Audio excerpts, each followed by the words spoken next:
Car insurance घेताना ही चूक कधीच करू नका. फक्त बेसिक पॉलिसी घेतली आणि ऍड ऑन कव्हर घेतले नाही तर क्लेम कमी मिळू शकतो. चला पाहूया 4 इम्पॉर्टंट ऍड ऑन्स. पहिला आहे झिरो डेप. नॉर्मल पॉलिसीमध्ये ऍक्सिडेंट झाला तर पार्ट वरती डिप्रिशिएशन डिडक्ट होऊ शकतं, म्हणून झिरो डेप ऍड ऑन असेल तर क्लेम फुल अमाऊंट मिळू शकते. दुसरा आहे इंजिन प्रोटेक्ट. हेवी रेनफॉल किंवा फ्लड मध्ये इंजिन डॅमेज झालं तर नॉर्मल पॉलिसीमध्ये इंजिन डॅमेज कव्हर नसतो. इंजिन प्रोटेक्ट हा ऍड ऑन असेल तर इंजिन रिपेअर कॉस्ट तुम्हाला मिळू शकते. तिसरा आहे रिटर्न टू इनवॉइस.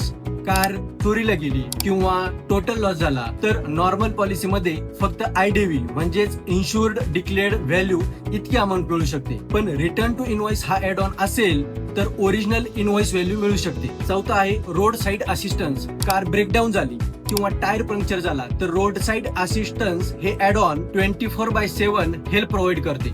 म्हणून कार इन्शुरन्स घेताना फक्त पॉलिसी नाही तर राईट ऍड ऑन निवडणं ही तितकंच महत्वाचं आहे. आणि अशाच सोप्या इन्शुरन्सच्या माहितीसाठी हिरावेल्सला फॉलो करा.